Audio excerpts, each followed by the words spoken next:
Hello students, आज हम पढ़ेंगे इम्पोर्टेंट डायमेंशनल फॉर्मूले।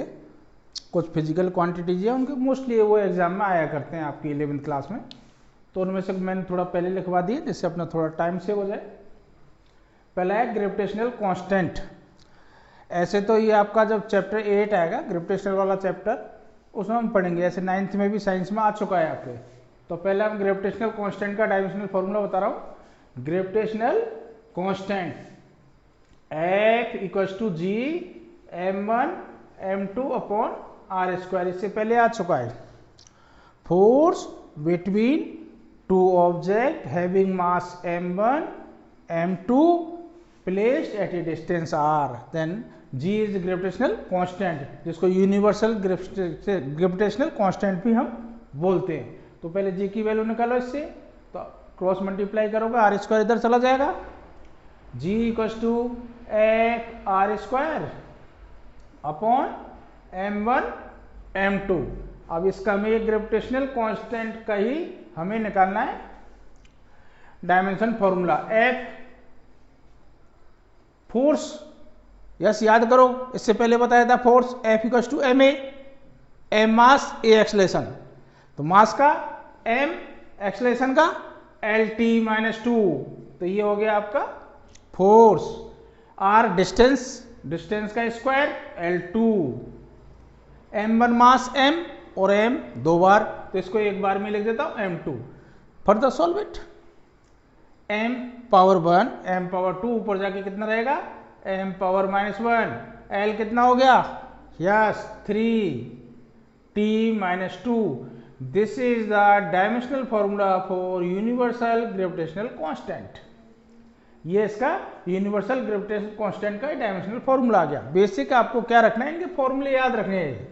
फॉर्मूले याद है, पैटर्न आपका वही है।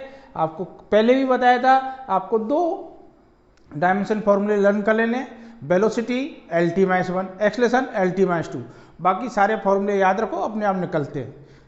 अब जैसे हम बताते हैं, अब नेक्स्ट देखते हैं प्लेन कांस्टेंट। इससे पहले यह है यंग मॉडुलस ऑफ इलास्टिसिटी, दूसरे नंबर वाला देखिए, यंग मॉडुलस ऑफ इलास्टिसिटी। इसका सिंबल हम यूज करते हैं वाई। ये आपके 11th में इलास्टिसिटी वाला चैप्टर 9 आएगा एनसीईआरटी के, उसमें आता है यंग मॉडुलस ऑफ इलास्टिसिटी। तो इसका फॉर्मूला होता है स्ट्रेस अपॉन स्ट्रेन। स्ट्रेस तो F अपॉन ए और स्ट्रेन F अपॉन ए और strain delta L upon L। अब F फोर्स है, A एरिया है, cross section area, delta L length, L is also length. तो देखो इसको डायमेंशन फॉर्मूला लिखने जा रहा हूं। F फोर्स का ma force equals to mass into acceleration, तो फोर्स का आपको याद हो जाएगा m acceleration LT-2 upon area L2, delta L increase in length, ये ओरिजिनल लेंथ, ये तो बेसिकली डायमेंशन लेस होता है स्ट्रेन। तो LL ये तो कैंसिल आउट ऐसे ही, तो आपका फाइनली L2 ऊपर लेके तो क्या बचा, यहाँ लिख देता हूँ, ये तो L0 हो जाएगा, ये L ऊपर जाएगा, m L2 ऊपर जाके L-1 T-2। This is the dimension formula for young modulus. Young modulus, ये मॉडुलस ऑफ इलास्टिसिटी 3 आएंगे आपके पास, मॉडुलस ऑफ इलास्टिसिटी 3 आएंगे, young modulus of elasticity, bulk modulus of elasticity और शियर मॉडुलस ऑफ इलास्टिसिटी। अभी dimension सबके एक जैसे ही हैं, सबका डायमेंशन कॉमन मैंने फॉर्मूला लिख दिया, स्ट्रेस अपॉन स्ट्रेन। बेसिकली थोड़ा थोड़ा डिफरेंस है, जब चैप्टर 9 आएगा तब हम उसमें पढ़ लेंगे। अब तीसरा नंबर आपका आ रहा है, third, Planck constant. Planck constant, अब प्लैंक कांस्टेंट का ये फॉर्मूला था E equals to h mu, E energy, h Planck constant, mu frequency. तो प्लैंक कांस्टेंट के लिए जाओ, h equals to E upon mu, energy का डायमेंशन। अब इनका डायमेंशन फॉर्मूला लिखना है, h का h प्लैंक कांस्टेंट, E का आपको डायमेंशन फॉर्मूला निकालना है। E क्या, एनर्जी। एनर्जी और वर्क का डायमेंशन सेम होता है, और वर्क का फॉर्मूला क्या होता है, फोर्स इनटू डिस्प्लेसमेंट। तो बताओ क्या आएगा वर्क का डायमेंशन, माइंड में देखो, जब भी आप डायमेंशन फॉर्मूला लिखने जाते हो, इनको आपको डायरेक्ट ऐसे लर्न नहीं करना, यंग मॉडल्स का ही आपको ये फॉर्मूले लर्न होना है, फिर माइंड से ओरल निकल जाएगा, कुछ सेकंड्स लगेगा। जैसे वर्क क्या होता है, F इंटू डी, फोर्स का M A, M L T minus 2 into L, तो एल 2 आगे। जैसे आपको बता देता हूँ, F equals to M A, यहाँ बता रहा हूँ F equals to M A, तो ये मास का m, एक्सलेशन का एल टी माइनस 2। अब F इंटू डिस्टेंस, डिस्प्लेसमेंट, यही तो वर्क होता है, तो F का लिखा आपने एम एल टी माइनस 2, ये फोर्स L, तो L डबल हो गया, L M L two T minus 2, ये डायमेंशन किसका आ गया, वर्क का आ गया। और वर्क का जो डायमेंशन होता है वही एनर्जी का होता है। तो ये आप अपने आप आपको याद हो जाएंगे, जब भी आपको डायमेंशन वर्क का निकालना है, पहले आपके माइंड में फॉर्मूला चलना चाहिए, F into D, force into displacement, जिससे एरर नहीं होगी, आपको फिर रटना भी नहीं पड़ेगा। तो देखिए इसको तो मैं रब कर देता हूं। एनर्जी का dimension M L two T minus 2, frequency का फॉर्मूला ये होता है mu equals to 1/t, reciprocal of time यानी t माइनस 1, तो इसका डायमेंशन हो गया t माइनस 1। आगे सोल्व करो इसको, एम एल टू, अब t माइनस 1 ऊपर जाके प्लस 1 हो जाएगा, तो ये बचेगा t माइनस 1। ये प्लैंक कांस्टेंट का डायमेंशन आ गया, डायमेंशन फॉर्मूला ये मिल गया।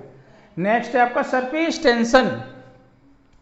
सरफेस टेंशन आपका चैप्टर 10 आएगा सेकंड फिजिक्स में, वहां जरूरत पड़ेगी इसकी। अब सिंपल इसका सिग्मा भी लिखते हैं, एस भी लिखते हैं, कैपिटल टी भी लिख देते हैं, तो sigma equals to F upon L, वहां इसको और अच्छे से पढ़ लोगे। फोर्स पर यूनिट लेंथ होता है surface tension, surface tension force per unit length.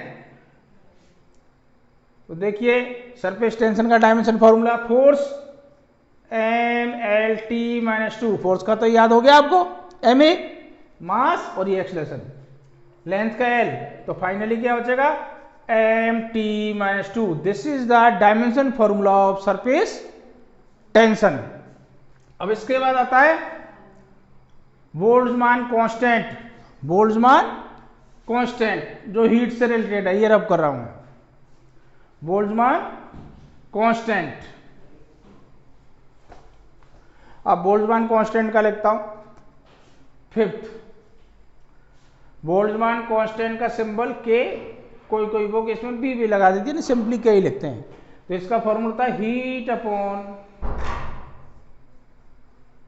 Temperature, heat upon temperature, this is the Boltzmann constant. Heat का dimension, think yes, heat basically heat is a energy, ये हम 11 chapter आएगा आपके NCERT में, तब इसको पढ़ लेंगे। हीट इज ए एनर्जी, तो एनर्जी का जो डायमेंशन है वही हीट का डायमेंशन है, तो एनर्जी का डायमेंशन वही होता है जो वर्क का है। यस बताओ, यस, वर्क का डायमेंशन एफ इंटू डी, यानी एफ में एक एक्स्ट्रा एल हो जाएगा, एल एक्स्ट्रा हो जाएगा, M L two T minus 2, this is the heat means energy. Temperature fundamental unit है के, तो इसको ऊपर लेके M L two T minus 2 K minus 1, ये बोल्ट्जमान कांस्टेंट का आ गया। जनरली अभी तक एम एल टी आ रहे थे, इसमें के भी आ गया, वो केल्विन टेम्परेचर का। कोई बुक, दूसरी बुक में कहीं देखो थीटा भी लिख सकते हैं इसको, या के केल्विन के लिए लिखा हुआ है।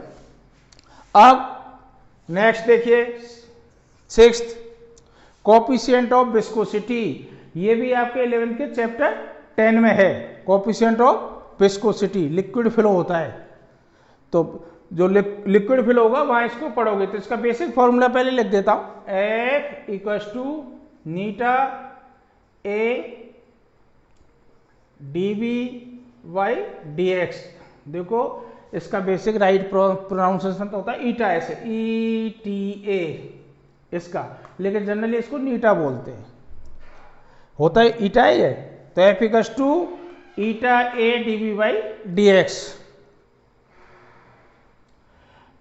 This is known as the coefficient of viscosity. ये विस्कस फोर्स है, ये क्रॉस सेक्शन एरिया है, ये वेलोसिटी है, चेंज इन वेलोसिटी, ये change in distance D X, इसको वेलोसिटी ग्रेडियंट बोलते हैं, जो हम चैप्टर 10 में पढ़ेंगे। तो अभी तो आपको ये सिर्फ फॉर्मूले याद करने हैं। एफ इक्वल्स टू ये जनरली आपके एग्जाम में जो बता रहा हूँ ना, ये एग्जाम में अभी जो टेस्ट होंगे, जो भी आपके एग्जाम्स होंगे, उनमें जनरली पूछे जाते हैं, वो कुछ बता रहा हूँ जो आपको याद कर लेने हैं। डायमेंशन फॉर्मूले तो आप 12th में पढ़ोगे, उनके भी निकलेंगे। जो मैंने बताया था एनसीईआरटी में पेज नंबर 214, उसमें बहुत सारे लिखे हुए हैं, इसके अलावा भी है, तो बहुत कुछ है। इसका बेसिक प्रोसेस ही आपको निकालना आना चाहिए और क्वांटिटी के बारे में इंफॉर्मेशन होना चाहिए, आप डायमेंशन फॉर्मूला निकाल लोगे। तो देखिए विस्कोसिटी कोएफिशिएंट के लिए जा रहा हूँ, नीटा, नीटा को हम बोलते हैं कोएफिशिएंट ऑफ विस्कोसिटी। तो ये एफ, इसको निकालोगे, ये नीचे चल जाएंगे, ए डी वी या वाई डी एक्स, एफ का डायमेंशन फॉर्मूला, यस, एन, अब तो आपको याद हो गया है, M L T minus 2, area, yes, L 2, D V change in velocity, तो वेलोसिटी का जो होगा वो आएगा L T minus 1, D X change in distance यानी डिस्टेंस एल, तो एल से एल हट गया, और ये देखो यहीं लिख रहा हूं, एल से एल कैंसिल आउट, एल 2 ऊपर ले गए, एम अकेला ही है, एम थोड़ा और नीचे ले जाता हूं, एम एल 2 पर जाएगा, एल माइनस 1, इधर तो एल कैंसिल आउट हो गया, टी माइनस 2 या टी माइनस 1 ऊपर जाएगा तो कितना बचेगा, टी माइनस 1। ये विस्कोसिटी और कोएफिशिएंट का डायमेंशन फॉर्मूला आ गया। डायमेंशन फॉर्मूला जब भी लिखोगे ऐसे बिग ब्रैकेट में बंद कर दोगे, this is the dimension formula viscosity coefficient, और this is the dimension equation. जैसे फिजिकल क्वांटिटी का सामने लिख देते हो viscosity coefficient equals to this, तो ये डायमेंशनल इक्वेशन बोली जाती है। नेक्स्ट आपका 7, देखिए 7 कौन सा है, universal gas constant. Universal gas constant ये फिजिक्स में भी आएगा 13 चैप्टर में, लेकिन इससे पहले आपके केमिस्ट्री में आ जाएगा।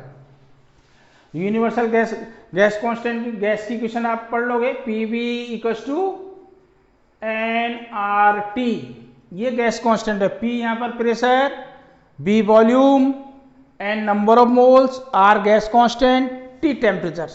तो देखिए गैस कांस्टेंट आपका क्या है, आर, तो आर का डायमेंशन फॉर्मूला निकालने जा रहा हूं, आर इक्वल टू क्या आएगा, P V upon N T.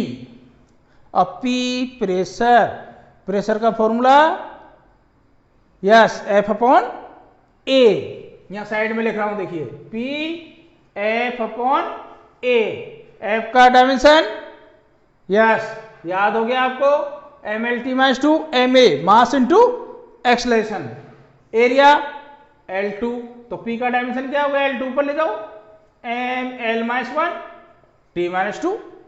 अब लिख रहा हूं, देखो गैस कांस्टेंट का डायमेंशन फॉर्मूला निकल के आ रहा है, पी प्रेशर, ये निकाल लिया आपने pressure, M L minus 1 T minus 2, B volume, volume length into width into height यानी 3 बार एल, तो ये हो गया एल 3।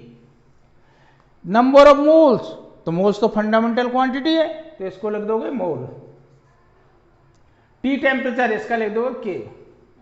अब इसको फर्दर सॉल्व कर लो, ये एल माइनस 1 एल 3, एम अकेला ही है, एल ये 2 बचेगा, 3 प्लस का माइनस का 1, टी माइनस 2 और मोल माइनस 1 के माइनस 1। देखो इसमें 5 फंडामेंटल क्वांटिटी यूज हो गई गैस कांस्टेंट में, आपने टोटल 7 पढ़ी है, इसमें 5 यूज हो गई।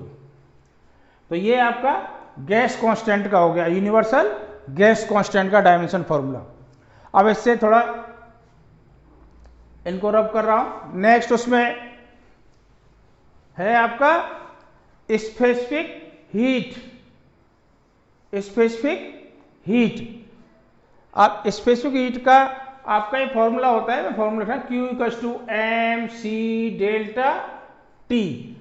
Q हीट एनर्जी, जब किसी सब्सटेंस को आप हीट एनर्जी देते हो तो उसका टेम्परेचर रेज होता है, ठीक है, और m इसकी बेसिक डेफिनेशन है, इसके बारे में हम पढ़ लेंगे आगे, थर्मोडायनेमिक्स आएगा वहां पर है, m mass, c specific heat, delta T rise in temperature. कई लोग इसको s भी लिखते हैं स्पेसिफिक हीट को, मैंने c लिखा है, तो आपको c निकालना है, c equals to Q upon m delta T. Q heat है, Q क्या है, हीट, हीट क्या होता है, एनर्जी, तो एनर्जी का डायमेंशन फोर्स इंटू डिस्प्लेसमेंट, या yes, M L 2 T minus 2, force into displacement, force में एक एल एक्स्ट्रा आ जाएगा। मास का डायमेंशन तो आप जानते हो, M, delta T rise in temperature, change in temperature, change in temperature का के, तो एम कैंसिल आउट, तो क्या बचा है L2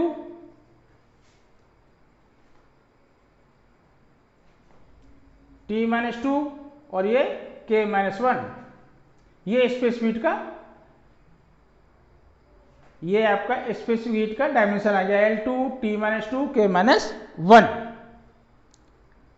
इसके बाद नेक्स्ट दे रखा उसमें latent heat, latent heat, latent heat भी इसी चैप्टर का है।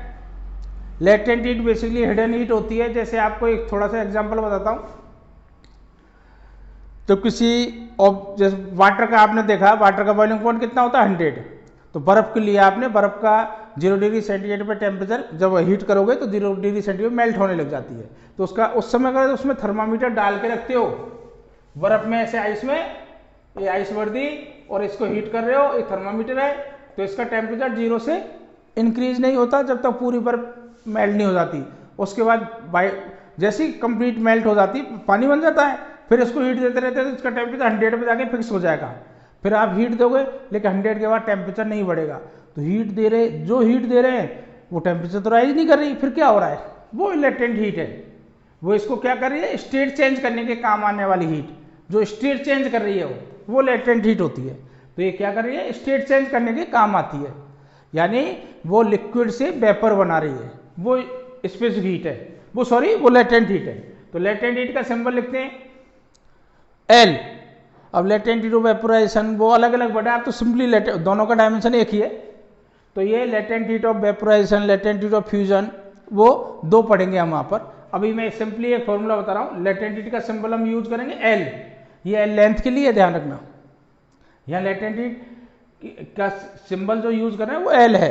तो इसका बेसिक फॉर्मूला था Q=ml, ये लेंथ वाला L नहीं है, L फॉर लेटेंट हीट। हमें किसका निकालना है, लेटेंट हीट का। तो L क्या आ जाएगा, Q/m, m मास, Q हीट, हीट का डायमेंशन वही जो एनर्जी का डायमेंशन है। तो एनर्जी का डायमेंशन क्या है, yes ml2 T-2, ml2 T-2, मास का m, इसका क्या आ जाएगा L2 T-2। This is the dimension for latent heat, L2 T-2। अब देखो थर्मोडायनेमिक्स की कुछ ले लिए इंपॉर्टेंट। अब मैं आपको चार्ज का बता देता हूं, चार्ज लास्ट ये 10। इसके अलावा सारे फॉर्मूले लर्न कर लेना। बेसिकली जो मैं वो बता रहा हूं मोस्ट जो जनरली एग्जाम में 11th क्लास में दे देते हैं। चार्ज आपने फॉर्मूला पढ़ा होगा, electric current Q=I=Q/T, rate of flow of charge known as the electric current. Q यहाँ चार्ज है, Q=IT, I electric current, electric current तो फंडामेंटल क्वांटिटी है तो इसकी यूनिट भी फंडामेंटल यूनिट है। तो इसका इलेक्ट्रिक करंट का ampere A, T time, time का कैपिटल T। तो चार्ज का डायमेंशन क्या आ गया, AT, ये आपके चार्ज का डायमेंशन हो गया। ये कुछ डायमेंशंस हैं जो आपके इंपॉर्टेंट हैं, जो मोस्टली एग्जाम में दे देते हैं। इसके अलावा भी आपको सारे पढ़ने हैं। इसमें सिर्फ आपको फॉर्मूले भी याद कर लेने हैं। फॉर्मूले करके प्रोसेस है निकालने का, उसको आप निकाल लेंगे। फॉर्मूले आप याद कर लोगे तो आगे फिजिक्स में भी यूज आने हैं। फॉर्मूले तो you have to be learn it, आपको करने ही पड़ेंगे, ठीक है।